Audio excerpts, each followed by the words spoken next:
Just as the master and apprentice leave the village, they encounter a panicked villager. He shouts that there's a vampire in the village, and he saw it with his own eyes. The young man is bewildered, wondering if monsters truly exist in this world. But the old man's expression is grave. 眼见方为实. The duo follows the villager to the scene.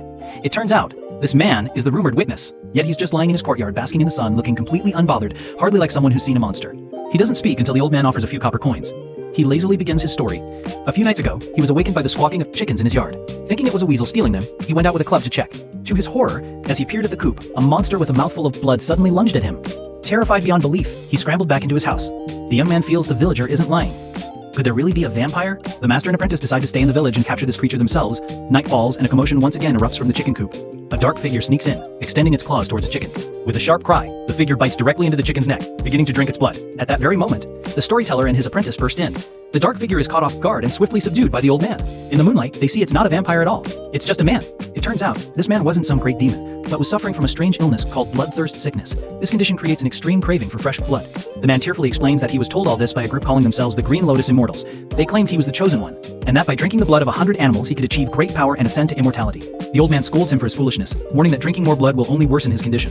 If he continues, it will lead to his death. Calls them a group of deranged fanatics who often use young boys and girls as sacrifices. He ran away because he couldn't bear it anymore. Such a wicked cult, acting so brazenly. The old man decides they must pay them a visit. The duo arrives at the Immortals' hideout, only to find it completely deserted. Strangely, there is still leftover food, and the stove is even warm to the touch. This means they left only a short while ago. Inside, the young man finds an exquisite lotus lamp. What shocks him even more is discovering that every single household in the village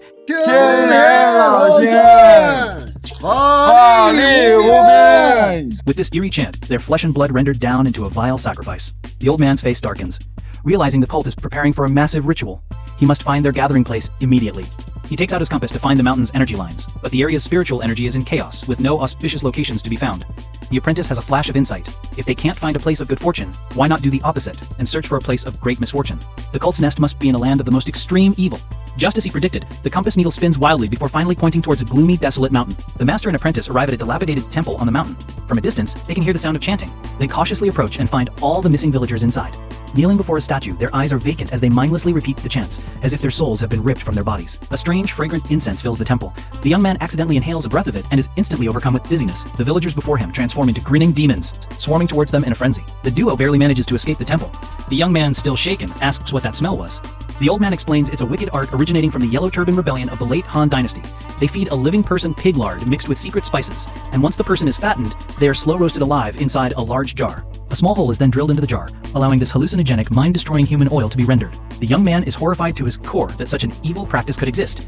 The old man continues, explaining that human oil alone isn't enough to control so many people. He suspects a mother goo worm is behind it all, and to cultivate a mother-child goo colony of this size, a legendary treasure is needed, a flesh Ganoderma. The flesh Ganoderma only grows on coffins in places of extreme misfortune. The master and apprentice immediately think of the mass grave. They rush to the desolate burial ground, digging up one grave after another. Finally, in a dark pit, they find a mushroom glowing with an eerie green light. It's the flesh Ganoderma. The young man is about to reach for it, when the old man shouts, "Don't touch it!" The instant the young man reached out, the flesh Ganoderma released a puff of hypnotic smoke. The young man was immediately plunged into a hallucination, as if he had fallen into the deepest level of hell. All the monsters and demons he had encountered before now appeared as vengeful ghosts, coming to claim his life. The black and white impermanence dragged him into the abyss, for if the king of hell wants you dead at midnight, no one dares let you live until dawn. The young man struggled in endless terror, but the old man was not spared either. He too saw a horrifying vision, but unlike his apprentice, what he saw were his own buried memories. In the illusion, he became a tattered orphan. Meanwhile, the old man awoke in a dark room. He was horrified to find his entire body paralyzed, as if bound by an unseen force. Through a crack in the door, he saw a woman hiding a child inside a cabinet. Outside, a masked man slowly approached. It was the cult leader from his vision, a mayfly trying to shake a tree. Death. With a cold laugh, the masked man's sword fell, and the woman collapsed to the ground. Blood splattered across the wall. The masked man then opened the cabinet and took out the trembling child. He spoke gently to the boy. "From now on, you will come with me. And your name will be Wufan." Behind the door, the old man witnessed everything, his mind reeling in shock. At the mass grave, skeletons litter the ground. The masked man looks upon his army of the walking dead with a satisfied smile. One of his robed followers reports that the storyteller and his apprentice have escaped. But the masked man is unconcerned. He knows these two are no ordinary men. All the better. He can have some fun with them. Elsewhere, the old man jolts awake from a nightmare. The apprentice rushes to his side, asking if he's all right. The old man, still shaken, explains that hallucinations merely amplify one's deepest fears. Whatever you dread most is what you will see. Hearing this, the young man begins to doubt his master's earlier vision. Could his memories of the Green Lotus Cult also be a product of his fears? The old man is lost in thought. He has dedicated his life to destroying the cult, but now he can no longer distinguish between his real memories and a fabricated past. "Master, what about the flesh Ganoderma?" The old man pulls out a wooden box containing several black pills. He explains that they aren't for eating. He has refined the Ganoderma into an antidote. When thrown, they will explode into a cloud of smoke, capable of neutralizing the mushroom's hallucinogenic effects and covering their escape. The young man marvels at its power, noting how easily they were both overcome by the mushroom's tricks. The old man simply hopes that everything he saw was just an illusion. The two return to the abandoned temple, only to find it completely empty. How is this possible? Where did everyone go? Just then, the young man finds an invitation placed beneath the statue. It's addressed to the two of them. The old man looks up at the distant mountains and has a sudden realization: the shape of the mountain range. It's a green lotus. They follow the invitation's directions into a valley, where two black-robed figures await. The Green Lotus Elder has been expecting you. The young man shouts, "Enough talk! Where are the villagers?" The robed figure scoffs. "Those materials are in the mountains. Pass our test, and they are your prize." The old man is furious, demanding they release the villagers, or this valley will become their grave. "Master," the young man stops his teacher. He says that these villagers are not mere objects, they are living people. He asks for permission to face the trial alongside his master. Seeing the determination in his apprentice's eyes, the old man nods in agreement. "All right then, our fate is in the hands of heaven." They follow the robed figures deep into the mountains. The young man feels a constant, unsettling presence. From the darkness, two disheveled monsters lunged forward with incredible strength. But as the old man got a closer look, he realized they weren't monsters at all, but two puppets. The young man immediately threw his celestial silkworm thread to bind them, but the incredibly tough thread was snapped with ease. Just as his master was about to be overpowered, the apprentice had a flash of inspiration and shouted, "Master, catch!" But instead of a sword, he threw the old man's wine gourd. The master understood instantly, spitting a mouthful of strong liquor and setting the puppets ablaze. It turned out these puppets, forged with the oil of a deep-sea creature, were impervious to blades. Their only weakness was fire. But when the young man asked how his master knew this, the old man's head throbbed with pain. He couldn't remember anything. The two pressed on, entering a bamboo forest shrouded in a thick, disorienting mist. No matter which way they walked, they couldn't find a way out. It was a maze. The old man drew his peachwood sword, muttered an incantation, and with a single slash, the mist vanished. But the sight before them left them stunned. They were back in the village, except this village was eerily clean. The villagers walked the streets with blank expressions, like an army of soulless mannequins. "This is bad," the old man thought to himself. The two entered a tavern, and the famished young man began to eat ravenously, but after just a few bites, he clutched his stomach and collapsed in pain. Meanwhile, after taking a sip of wine, the old man's buried memories came flooding back. "I remember who I am. I am Wufan." He looked up sharply, only to find his apprentice had vanished. The waiter looked at him innocently and said, "Sir, you've been the only one here." "Mingjua! Mingjua!" The old man ran out of the tavern like a madman, searching everywhere for his apprentice. He finally saw a familiar figure in a private school, but the young man was dressed in the refined robes of a scholar, teaching children to read. He looked at the old man with the eyes of a complete stranger. "Mingzu, it's me, your master." But the young man replied coldly, "Sir, please show some respect. My master passed away many years ago. Your behavior is unbecoming of a gentleman. You have to come with me. This whole place is a trap."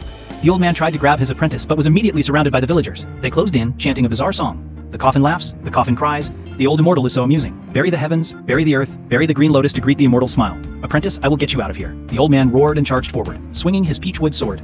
But he was no match for their numbers, and was quickly overwhelmed by the crowd. One villager opened his mouth wide and chomped down on the sword. With a loud crack, the hard peachwood sword was snapped in two, with the peachwood sword shattered. The old man is pinned to the ground by the villagers. They open their bloodthirsty mouths, ready to tear him apart. At that very moment, the young man snaps awake. He looks at the chaotic scene before him, and finally understands he was trapped in an illusion. He pulls the antidote from his robes and smashes it on the ground. A strange fragrance instantly fills the air. As the scent reaches the villagers, they collapse to the ground in agony. The mist dissipates, and everything returns to normal. The young man helps his master up, only to find him severely injured. The old man suddenly remembers something and with a trembling hand, pulls out one of the black antidote pills. Without a moment's hesitation, he swallows it whole. Instantly, all his memories come flooding back. He remembers his mother and father. He remembers the man in the mask. He was the monster who murdered his entire family. Just then, a figure slowly approaches. It is the cult leader. "My foolish child, shouldn't you call me master?" The man removes his mask, revealing an ancient, weathered face. "I never thought you'd be able to see through the illusion. My good apprentice, your master, your master." Before the elder can finish, he coughs up a spray of blood, looking down in disbelief at the broken peachwood sword lodged in his chest. The old man had used his last ounce of strength to plunge the broken blade into his heart. As the elder falls, a clay pot rolls out from his robes. Inside, a blood-red mother goo worm writhes in agony before melting into a pool of blood. With the mother goo dead, the people under its control were finally free. All that remained was to use medicine to cleanse the residual human oil from their bodies, and they would slowly return to normal. Under the setting sun, the master and apprentice sit on a ridge, looking out at the horizon. The young man asks, "Master, where do we go now?" "Wherever there is evil, that is where we will go." The young man leaps to his feet, excitedly shouting their purpose to the world, to uphold justice and to vanquish evil. The sunset casts their two shadows long across the land. Their story, it seems, is far from over.